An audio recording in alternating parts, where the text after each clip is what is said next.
Sí, es interesante en muchos aspectos. Quizás, hombre, ya a la edad que muchos de los que estamos por aquí, pues vamos, estamos o unos se van acercando o se acercarán. Algunos jóvenes pues también llegarán, espero que lleguen. Eso siempre es bueno, ¿no? Y entonces este tema lo vamos a desarrollar en tres partes, ¿eh? Uno hablando del proceso general del envejecimiento, luego vamos a una segunda hablando de la influencia de la alimentación en el propio envejecimiento y una tercera de consejos para la alimentación de los mayores y luego consejos generales para envejecer saludablemente, porque todo va unido. O sea, las cosas no son sencillas de una sola cosa, como todo en la vida, sino que la vida es compleja, pues todo es complejo, pero todo se puede abordar. El envejecimiento en general significa pues, que uno pues, ya no es joven, ya pierde algunas cualidades, o sea, pierde pues, algo de vitalidad en general. No se puede hacer un partido de fútbol, los futbolistas a los 30 y tantos ya se retiran porque no pueden correr tanto como los de 18, los de 20 o los de 25, ¿no? Pues así va pasando en todo, pero en fin, hay cosas que se conservan más, como es la mente, la cosa intelectual, pero físicamente se pierde, es indudable, ¿no? Pero hay que saber adaptarse y saber vivir a ese proceso que es natural en todas las personas. O sea, es difícil adaptarse más, por ejemplo, bueno, pues salen los móviles, los iPads, todo eso ya son cosas, palabras mayores muchas veces y no hay quien a lo mejor se meta en ello, ¿no? Y sin embargo los de 5 y 10 años ya corriendo se meten, ¿no? Pero en fin, el organismo humano se dice que podría vivir hasta los 120, luego pondré un ejemplo de más de 120 constatado, no era Matusalén, pero aquí Matusalén, que se dice que vivió 969, luego lo matizaremos también un poquito, Pero el hecho es que en general la población occidental va envejeciendo y la esperanza de vida va siendo cada vez mayor. En España, estos de los últimos datos oficiales son de hace un año, pues la mujer hasta 84, casi 85 de promedio de esperanza de vida y el hombre pues casi los 79. Pero no solo es la esperanza de vida en sí, sino que es mejor calidad de vida. Y todo eso tiene repercusiones sociales, familiares y también económicas. Se quejan que las pensiones hay que mantenerlas y si no, menudo desbarajuste, ¿no? Porque ya el poder de adaptación aquí económica es mucho más difícil de jubilado, ya de pensionista, que de joven, que siempre se puede, aunque esté muy mal ahora, pero en fin, pues tienen posibilidades. Y también hay cambios en el sistema endocrino en cuanto a la fisiología, en cuanto a las patologías, la clínica y al tipo de exploración que se requiere, que no vamos a entrar en ello, pero en fin, son cosas que también en un momento dado se puede tener en cuenta. Aquí he hecho esta diapositiva, esta imagen, diciendo un poco lo que ocurre en general con el envejecimiento, que se dice, es que la genética, hay personas que por la genética van a vivir mucho y si no ocurre algún accidente o alguna enfermedad grave que les surja de casualidad, pues van a ser predispuestas a que vivan muchos años y con buena calidad de vida. Y generalmente también entre sus familiares se da ese proceso. Pero siempre no hay que olvidar que, aunque esto ocurre también en todos los aspectos muchas veces de la medicina, pero en el envejecimiento en general, pues que el medio ambiente cuenta mucho, o sea, la sociedad, los cuidados médicos, pues claro, si no, pues viene una peste, una neumonía, cualquier infección por ahí y se llevaba a mucha gente antes, a edades tempranas. Y luego el individuo, lo que es el propio individuo, pues también cuenta mucho en su alimentación, que vamos a hablar, pero también en el ejercicio y en el tipo de vida. O sea, que estos factores, los tres, son muy importantes. También otro aspecto interesante en cuanto al envejecimiento es que una cosa es la edad cronológica y otra cosa la edad fisiológica. Entonces aquí es un estudio que aunque es ya de unos años, de 90 y tantos, pero que está en el 96, pero que sin embargo sigue siendo vigente. O sea, una cosa es decir, el carnet de identidad, yo nací, tengo tantos años, tengo 70, 75, 80, 85, y otra cosa es decir, cómo se siente esa persona. Esa persona se puede sentir más joven o más vieja, va a decir, estoy fatal, tengo 70 años, pero parece que tengo 80, tengo 65, y eso lo vemos también los médicos en enfermedades, en algunas que si no se han tratado correctamente, proceden y favorecen el envejecimiento. Pues eso, por ejemplo, hay personas que dices, a los 80 años. Pues a los 80 años, aquí en el caso de varones, por ejemplo, se puede sentir como si tuviera 72, porque se siente muy bien. Ahora, si se siente muy mal, es decir, es como si tuviera 85. E igualmente las mujeres, decir, bueno, pues me siento muy bien y parece que tengo 5 años menos o parece que tengo 5 o más años más, ¿no? O sea que es muy importante esa edad, la edad biológica o fisiológica de cada persona. La esperanza de vida, ya decía antes, que ha variado mucho. Estos son datos últimos en España. Se dice que es el tercer país del mundo. En Japón el primero, luego Suiza, pero bueno, esto ayer o hace 2 días en un reportaje que hablaba en la 2, decía que Francia era el segundo país. Bueno, pues no vamos a pelearnos por ello, ¿no? Y bueno, en otros datos no nos vamos a meter ahora, de estadística. Pero sí que esta esperanza de vida cambia también respecto a se considere en un niño, la esperanza de vida, decir, de los recién nacidos, o ya a cierta edad. O sea, ya cuando se tiene 65 años, o cuando se tienen 85 cambia, decir, es que no se puede vivir ya 30 años o 20 como si se hace la esperanza de vida a los 40 o a los 50. Es diferente, ¿no? Pero de todas formas, desde el año 91 al 2007, por ejemplo, aquí los varones, la esperanza de vida, pues cambia desde los 65, ahí, que era de 15 años más, cambia ya a 17 y pico. Y las mujeres de 19 a 21. O sea, como 2 o más años más se ha ido ganando. Y no solo en esperanza, sino en calidad también de vida. Ahora, ya a los 85, el ganar 5 años antes, en el año 91, pues ahora pues se gana un poco más, pero ya no llega al año. Igual, y las mujeres sí, las mujeres aquí llegan a un año más, como conjunto. O sea que, claro, eso pues va variando conforme la edad va avanzando. ¿Por qué se envejece? Las teorías hay muchísimas, no vamos a entrar en ellas, pero por ejemplo hay una muy antigua que es el síndrome general de adaptación, que se empezó ya en los años 30 y tantos y 40 y tantos y siguen todavía vigentes. O sea, esto fue en Canadá, Selly, que habló de esto, hablando del estrés que influye en el sistema nervioso, influye en una serie de hormonas. Entonces hay unas hormonas que empiezan, aumentan con el estrés y hace que se ponga uno con más movimiento y más energía. Se habla mucho de las catecolaminas, pero también de otras hormonas. Y entonces todo eso pues, influye también que se gaste más. Como el coche si va muy deprisa, pues se va a gastar y gasta más gasolina y va a gastarse antes y a consumirse, envejecerse, que si uno le trata muy bien. Pues eso es lo que pasa. Cuanto más estrés, pues la vida en general se va a cortar. Cuanto menos estrés, si se puede, digamos, controlar un poco, pues se puede alargar y mejorar la calidad de vida. Y esto sigue siendo vigente, aquí pongo, sigue siendo vigente actualmente, aunque con algunas variantes.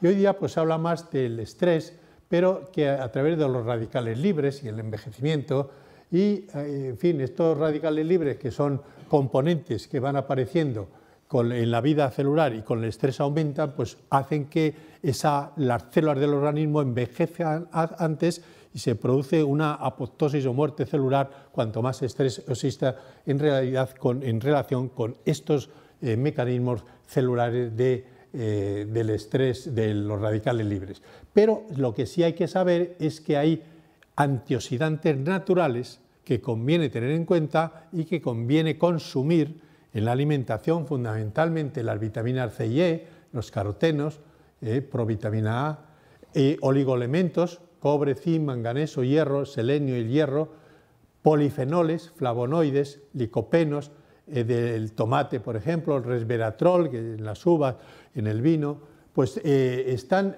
todos estos. Muchas veces pues, tiende a veces a decir vamos a fabricarlos enseguida desde el punto de vista comercial, a tener ahí, a tomar muchas cosas. Eso no se ha visto que luego tenga mucha influencia. Lo que sí se ve, la influencia es tomado en cantidades, digamos, naturales junto con los alimentos. Entonces, esto, pues, los alimentos, las frutas, las verduras, las que tienen color, generalmente los aceites de oliva, girasol, maíz, y algunas de las bebidas, el té verde, el té negro, el café también y el vino tinto, en cantidades moderadas, naturalmente, pues parece que también tienen más cantidad de antioxidantes. Con los años esto ha ido cambiando mucho. Rembrandt, este es un autorretrato que lo hizo con 53 años, ya se consideraba ahí viejo en esa época, ¿eh? Y el promedio de vida por aquella época pues debía andarlo entre los 50 y 60. Sin embargo, eso, pues hoy día nadie a los 53 se considera viejo, salvo situaciones excepcionales. Los países con menos esperanza de vida están en África, y aquí Suazilandia, pues 33 años, está por ahí el sur, por ahí. Pues 33 años, bajísimo, tremendo, pero, por ejemplo, ahí el 38% de la población tiene SIDA. Pero sin ir a esos sitios, hay que ver también que hay a veces en un país que empieza desarrollado o que empieza a desarrollarse, en este caso Hong Kong, pues tiene unas zonas muy diferentes, muy desarrolladas, y al lado otras que viven ahí de mala forma, y que la esperanza de vida es radical. Y eso en las grandes ciudades también se podría ver, no lo mismo en ciudades bien desarrolladas que en la periferia, en las zonas estas extrarradio de muchas grandes ciudades. Antes mencionábamos la genética, y claro, dice, pues sí, hay personas, y hay en pueblos donde hay muchas personas mayores, nonagenarios, centenarios, y pues hay muchos genes que se están describiendo, pero en fin, lo que más se habla últimamente es de los telómeros y de la telomerasa, y hay una cosa para esto de la genética, hay un ejemplo que ponía por ahí, dice, los telómeros son como la punta de los cordones de los zapatos. Si pierdes esas puntas, los cordones empiezan a deshilacharse. Pues algo así, es un ejemplo muy sencillo así, ocurre con los cromosomas. Se van a deteriorar, pero afortunadamente la telomerasa, esa enzima regenera un poco esos extremos de los cromosomas. Pero la longitud de los telómeros parece que tiene relación, cuanto más longitud de vida, y cuanto más cortos, peor va a ser la vida. En ese sentido, en España hay muchos investigadores, pero he puesto esta española, Antonia Blasco, joven, que ahora actualmente está dirigiendo el CNIO, el Centro Nacional de Investigaciones Oncológicas. Es una científica destacada, muy destacada, y que trabaja justo en el envejecimiento y en los telómeros, y habla y también en genes ahora más relacionados con el envejecimiento. Indudablemente, pues todo eso beneficiará en un futuro, porque se podrá reforzar o ver un poco cómo se puede, desde el punto de vista médico, hacer lo que se llama la terapéutica translacional de los conocimientos puramente experimentales a lo que es la clínica corriente, ¿no? En cuanto a las hormonas, que muchas veces se dice, pues bueno, esto evidentemente hay una cosa que es de sabido, pues la mujer entra en la menopausia y luego la etapa posterior pues ya cambia totalmente el aspecto hormonal en la mujer, pero también en el hombre, no tan acusado como en la mujer, pero también hay una cierta andropausia con los años, de forma que en el hombre la testosterona baja y las hormonas gonadotropinas hipofisarias, la FSH y la H, aumentan. Eso también en la mujer, la posmenopausia, ¿no? Pero, bueno, pues de eso he sabido y luego comentaremos algo de ello. Pero hay otras que antes se conocían menos, la hormona de crecimiento y IGF-1, que están bajos, y claro, dice, bueno, pues si está bajo la hormona de crecimiento, vamos a dar hormona de crecimiento a las personas mayores, que les va a mejorar. No es la cosa así, no funciona y tan sencilla. ¿Qué más quisieran algunas casas comerciales decir, les vamos a dar hormona de crecimiento, que además es cara? Es decir, aquí nos forramos dando hormona de crecimiento y se van. No, no, las cosas no son así de sencillas. Otro tanto ocurre también con la melatonina, que sí, de hecho, pero lo que la melatonina también está disminuida con los años, y lo que sí parece que influencia más son las posibles alteraciones, o se puede relacionar más con las alteraciones del sueño y la disminución de melatonina, y ahí sí tiene una influencia terapéutica real. En cuanto a otros andrógenos de las suprarrenales, como que están también bajos, la de hidroepiandrosterona sulfato sí se ha utilizado como terapia en la senectud, y quizá cuando las cosas están muy bajas, pues sí, cuando hay un déficit, o sea, cuando hay realmente patología hormonal, que los endocrinólogos son los encargados de diagnosticarla habitualmente, sí hay que reponerlo y se mejora mucho. Por ejemplo, también el hipotiroidismo, si se descubre un hipotiroidismo, pega un cambiazo. Una persona con un hipotiroidismo, si es mayor, se queda por los suelos y parece que ya tiene 10 o 15 años más, y se le dan las hormonas en las dosis adecuadas fisiológicas y cambia totalmente. Se vuelve a a juventud, o no, a recuperar la juventud que había perdido, o la vitalidad que había perdido, más que la juventud. Pero también hay que tener en cuenta que además con los años se favorece la aparición de enfermedades metabólicas que en general van a aumentar también el deterioro si no se cuidan adecuadamente. Hablando de las hormonas, pues un médico famoso, Brown-Séquard, en el siglo ya antepasado, en el siglo XIX, a finales del XIX, pues dijo que, bueno, pues empezaron ahí a descubrirse las hormonas relacionadas con los testículos, la testosterona, o los extractos testiculares todavía, y él incluso se los aplicó él mismo, diciendo que se encontraba mucho mejor. Pero realmente, aunque ya tenía ahí 72 años, a pesar de esos extractos no vio demasiados más, o sea, solo unos 5 más. No sé si lo alargó o lo consiguió alargar algo, pero realmente no es el camino para tratar, digamos, la vejez. De hecho, en su misma época, pues también pues, se lo tomaron mucho así, en plan de broma, lo de los extractos testiculares de Brown-Séquard.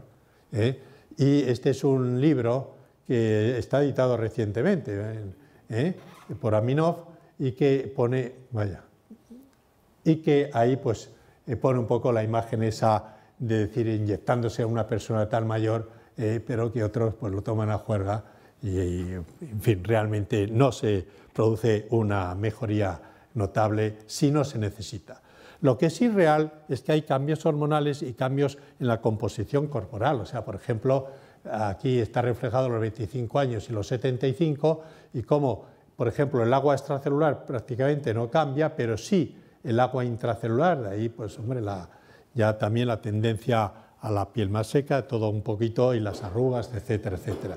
Y cambia la masa corporal magra, tanto en los tejidos como en los huesos, mientras que aumenta la grasa. Entonces, esto es importante y, sobre todo, pues, decir, por una parte, el sentido de la sed es importante, recordarlo y beber bastante líquido, pero el aspecto que decíamos antes de los huesos, pues hay una tendencia mayor a la osteoporosis por menor densidad ósea, pero que no solo es el factor de la vejez, sino que hay factores externos e individuales, como decíamos antes, genética, pero también individuo y medio ambiente. O sea, el sol, por ejemplo, conviene tomar sol, pero con cuidado. El sedentarismo, el ejercicio físico, viene muy bien para los huesos. La vitamina D, a veces añadida a ciertos alimentos. La ingesta cálcica, por supuesto, o sea, la leche y todos los lácteos son muy beneficiosos y hay que huir de algunas terapias, a ser posible, como corticoides que pueden favorecer la osteoporosis. O sea que la prevención la podemos hacer con ejercicio, con lácteos, con vitamina D y tomando sol con moderación. Con todo, hay a veces patologías, como es el hiperparatiroidismo primario asintomático, que se descubre muchas veces midiendo el calcio en muchos análisis de rutina, y otras veces, pero no hay que confundirlo con otros hiperparatiroidismos secundarios que realmente no tienen el mismo tratamiento. Pero eso entramos en patología que no vamos a tocar apenas. Con todo, pues esto es para recordar esa tendencia a las fracturas y que es importante porque no es solo un hecho mecánico, sino que lleva aparejado el reposo y todo eso y se pierde vitalidad y es más difícil recuperarlo. O sea que hay, a ser posible, prevenir todo este tipo de fracturas. Realmente, cuando se estudia a las personas mayores, se ve que la relación mayor en cuanto a patologías está con el sistema cardiovascular. O sea, las enfermedades cardiovasculares y las relacionadas como diabetes, hipertensión y los accidentes cerebrovasculares son lo que realmente el evitar estas enfermedades cardiovasculares es lo que favorece el envejecimiento saludable. Y las personas que en conjunto, cuando se ha visto en familias de muy avanzada edad, con buena salud, se ha visto que tienen poca facilidad para las enfermedades cardiovasculares. Sin embargo, sí pueden surgir otras, incluso como el cáncer, la osteoporosis o las tiroideas. O sea que esto también, a pesar de la genética, lo tienen que tener en cuenta los que tengan familiares muy longevos. Vamos a entrar ahora en la segunda parte, que es la influencia de la alimentación en el envejecimiento. Y se puede preguntar, uno dice, bueno, es que el alimentarse de una u otra forma va a favorecer o va a empeorar el envejecimiento. Pues es algo que realmente es cierto y se sabe ya de más de 70, 80 años, el que la ingesta calórica reducida favorece la esperanza de vida en los mamíferos, no solo en los humanos, sino en ratas, ratones, perros. Luego veremos que a veces algunos se escapan de eso. Y parece que el mecanismo se ha dicho que se ha relacionado con un menor estrés oxidativo.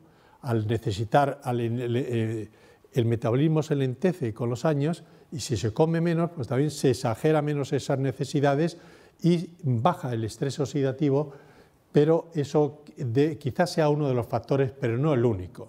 De hecho, en algunos animales, manipulando la genética y aumentando el estrés o impidiendo totalmente el estrés oxidativo en esos animales, se ha visto que no les afecta el envejecimiento, ni les favorece ni les empeora. Pero en general es un hecho que los animales, por ejemplo el ratón con mucha tasa metabólica, se mueve muy rápido y tal, pues esos tienen una vida mucho más corta que el hombre. Por ejemplo, el ratón vive con 2 años, unos 2 años de promedio, y los humanos de 70 a 80, como ya hemos dicho antes, ¿no? De todas formas, últimamente, revisando este tema, para decir, bueno, no sea que haya salido algo, hay un trabajo muy reciente, en agosto de este año, en el que en Norteamérica pues dicen que esto que no lo han observado. Y lo estudian en primates, en monos rhesus, nos dice que con 23 años de observación, o sea, ya han observado años, porque claro, los ratones cuando hacen experiencia, o las ratas son menos años, que viven menos años, se puede hacer una experiencia durante varios años, pero ya los monos dice que el 30%, con un 30% menos de calorías, que en lugar de mejorarlo los empeora. Y por ahí salen también que es que el primate, en ese aspecto, parece que no es igual que el humano. De todas formas, esto de los primates pues habría que discutir, a lo mejor puede haber fallos en el estudio, y sin embargo trabajos recientes siguen apareciendo muchos, y por ejemplo este de Paola Tucci, también es de este mismo año, lo he recogido, e incluso pues aparte de partir de la base de que la restricción calórica mejora el envejecimiento, alarga el envejecimiento saludable, el proceso de envejecimiento de forma saludable, pues aquí lo señala y se pone también, está estudiando una serie de genes relacionados con esta particularidad, que cómo actúa la restricción calórica aumentando el proceso o favoreciendo la pervivencia de genes favorables para el envejecimiento. O sea que esto sigue siendo útil y no hay que olvidarlo. Y pasamos a otro tema, el tercero, en relación con los consejos de la alimentación en los mayores y consejos generales, porque solo la alimentación no es suficiente, aunque eso se ha dicho, es cierto, pero hace falta más cosas.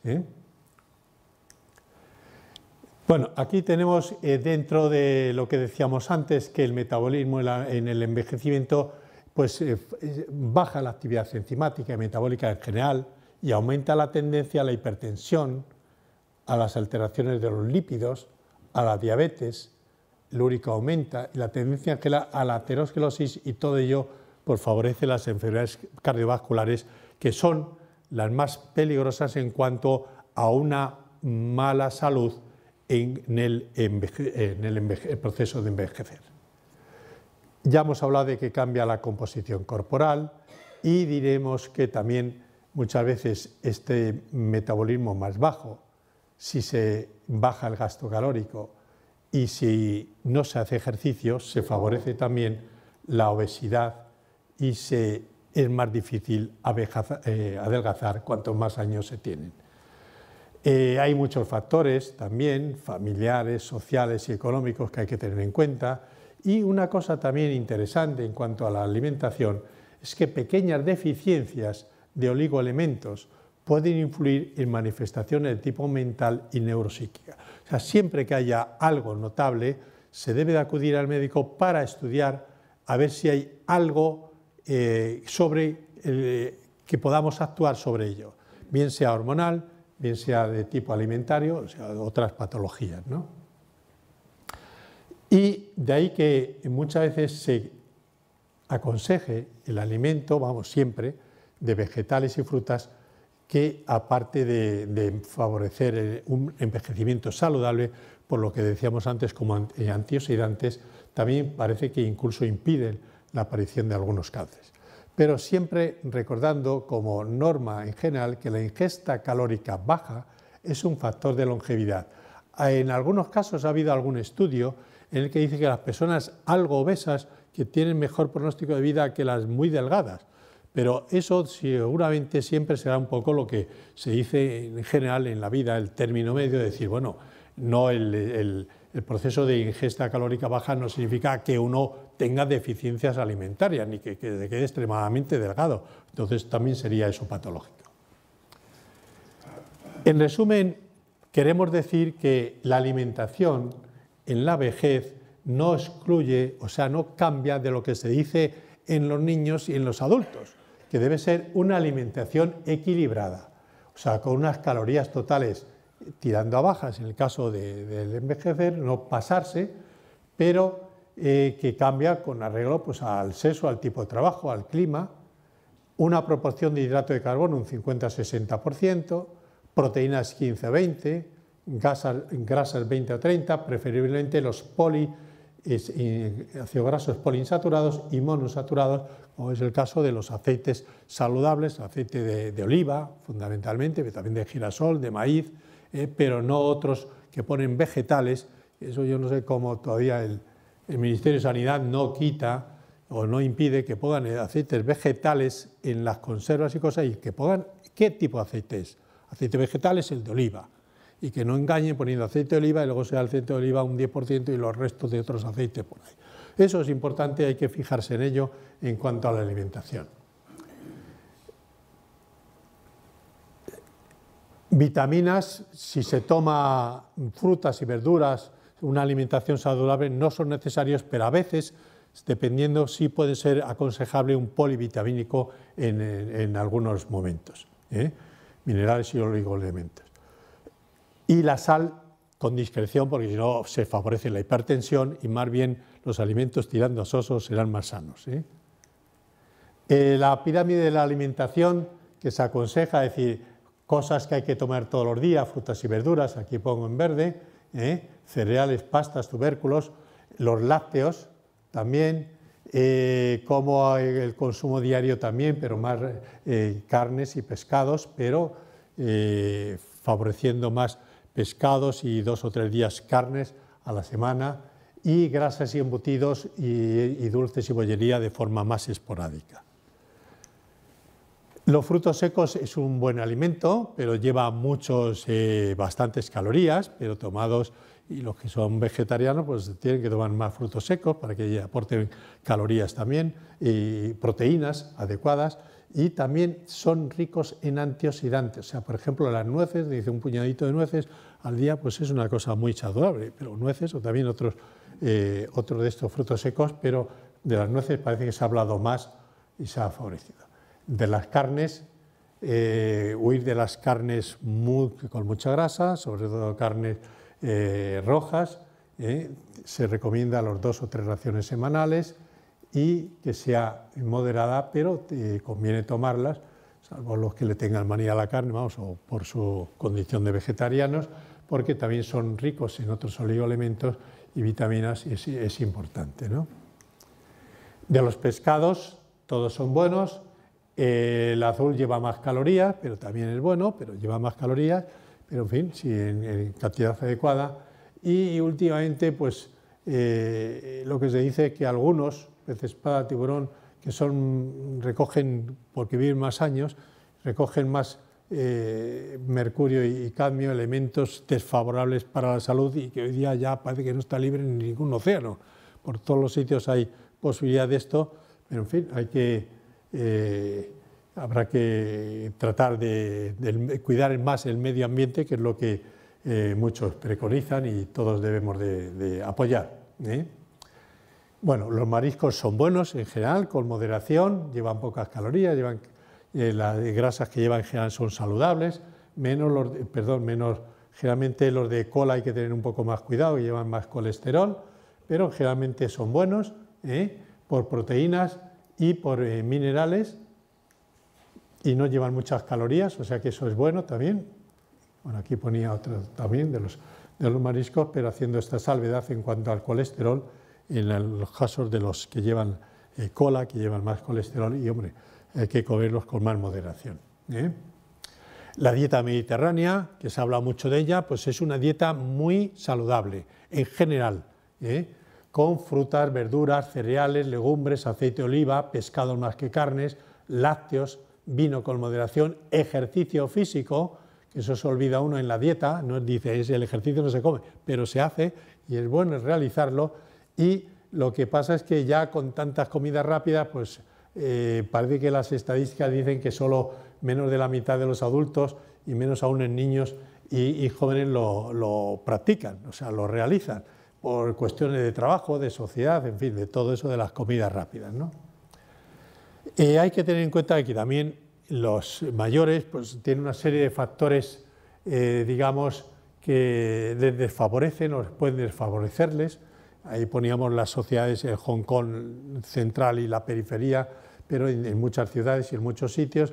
Y claro, pues por una parte a veces la soledad, la dependencia, la falta de estímulos de metas, dificultades culinarias y luego mucha patología, boca seca, alteraciones dentarias, el olfato, el gusto para los alimentos, la sed, la vista, pues todas son cosas que si se mantienen o se adaptan o se corrigen adecuadamente, van a mejorar todas estas posibilidades.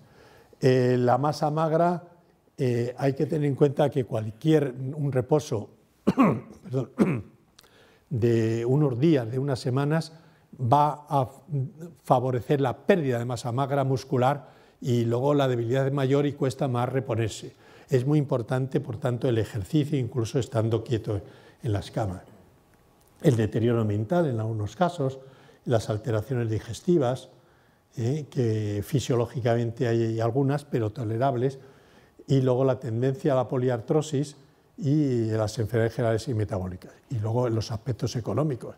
Ya hemos visto que en el mundo subdesarrollado la esperanza de vida es mucho menor, porque lleva consigo muchos factores.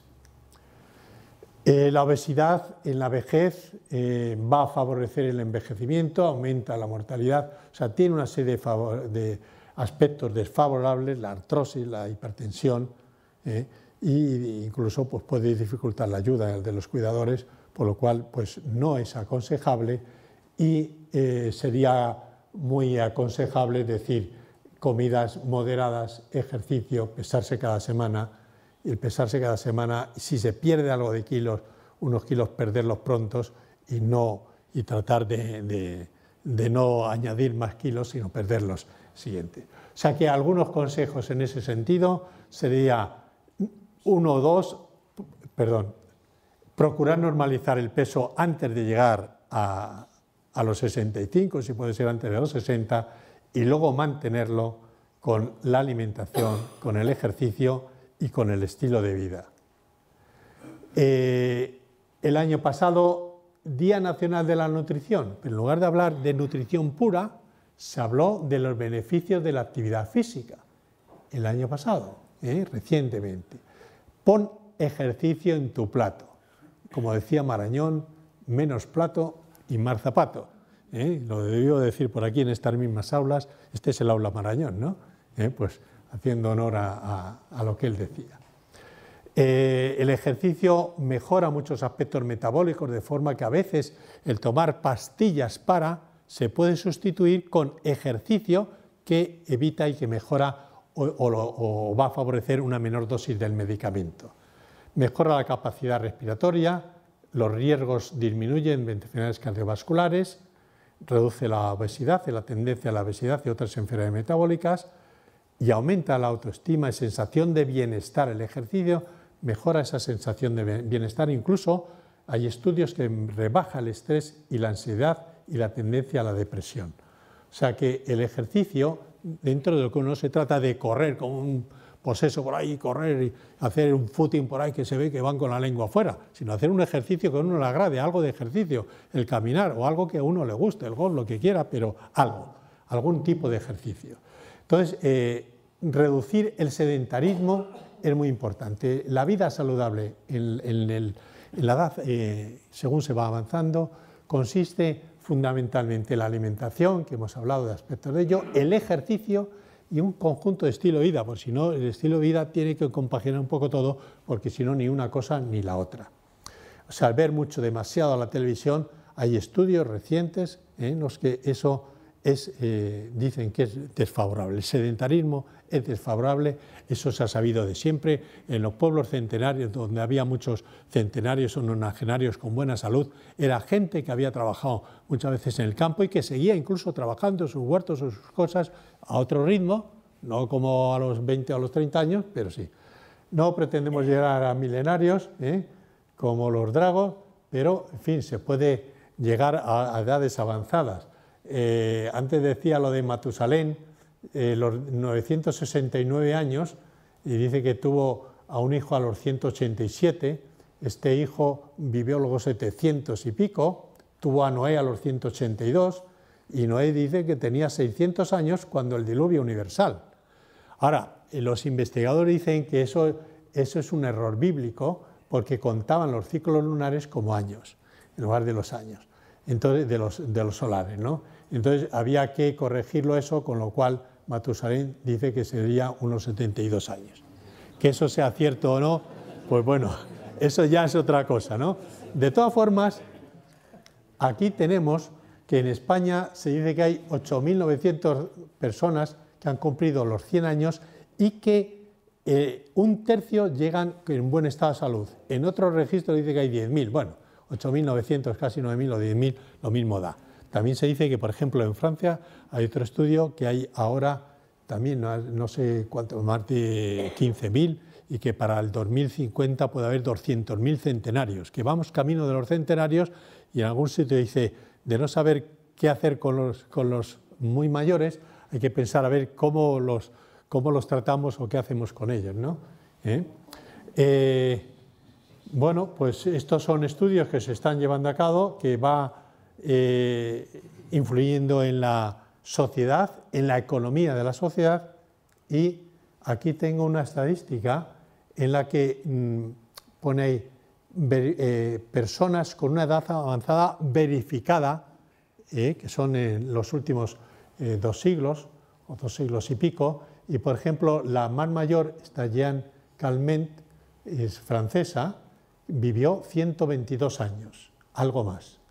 Y hasta hace poco, esta que pongo el asterisco ahí, Elizabeth Bolden, murió en el 2006 y había vivido, era la más anciana hasta, estaba el récord, con 116 años. Y actualmente hay otra también con 116 que sigue viviendo, que está viviendo todavía, con 116.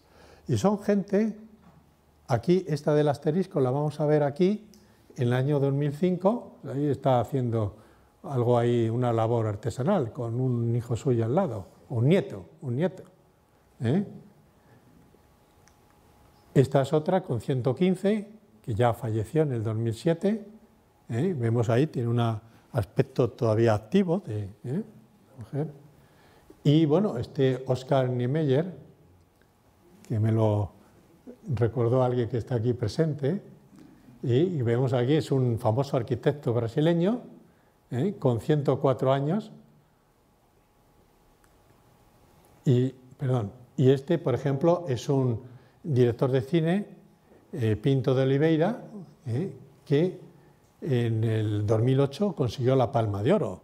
O sea, una persona perfectamente activa, y que actualmente cumplirá 104 años dentro de unos meses, si Dios quiere, si se lo permite.